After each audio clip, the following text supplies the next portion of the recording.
What is up, everybody? Back for another week of Tough as Nails, and this week was all about gardening and farming, I guess, to a degree, but mostly just about plants. Team challenge was kind of liked it this week. It was each team had to landscape a yard.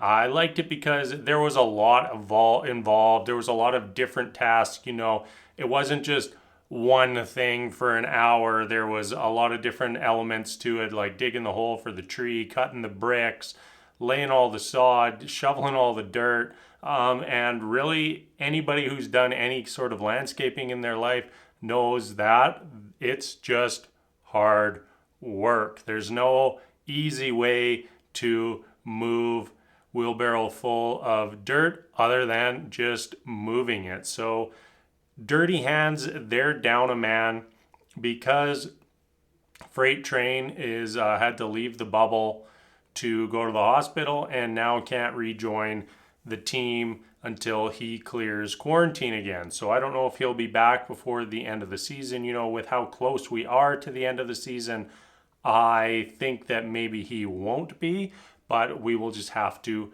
wait and see. So as a result of Dirty Hands being down a man, then Savage Crew also has to have one individual sit out. And I don't think anyone watching was surprised to see Selly be the one that Savage Crew selected. In the end, it probably should have been Swifty because he really just couldn't hang in this challenge. His foot started bothering him, and he just kind of shut down in the latter parts of the team challenge. And as a result, Dirty Hands takes home the win and are now one win away from taking home the team challenge. So overall, it's 4-3 for Dirty Hands.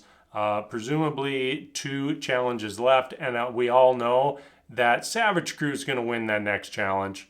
It's going to happen. Savage Crew's going to win, and it's of course going to come down to the final challenge, because why wouldn't it? Moving on from the team challenge, the individual, we've got 7 people left, and the challenge this week was harvesting oranges. You got a ladder, you got a satchel, and you had to fill 4 boxes with 25 pounds of oranges, 2 boxes of large oranges, 2 boxes of smalls.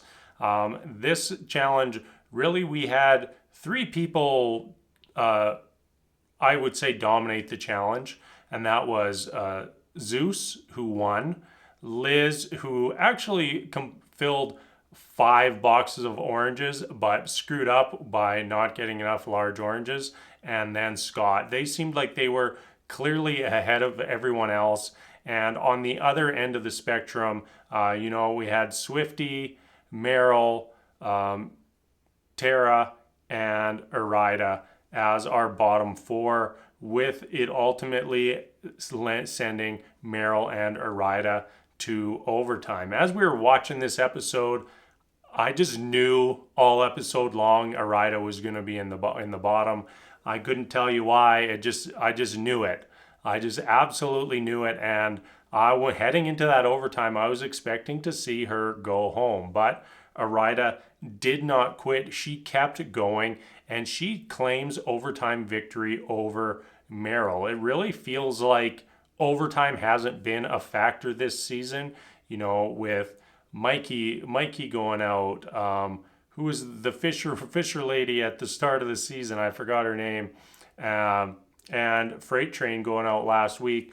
Overtime really hasn't felt like a huge factor. We don't have that storyline of Young going to overtime over and over and over again, because it feels like half the episodes haven't really had overtime or haven't had a meaningful overtime.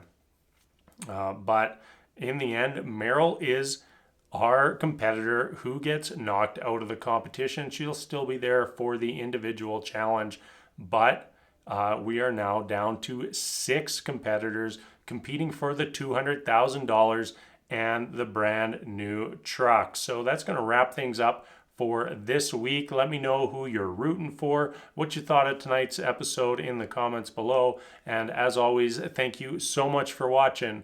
Until next time, we'll see you later.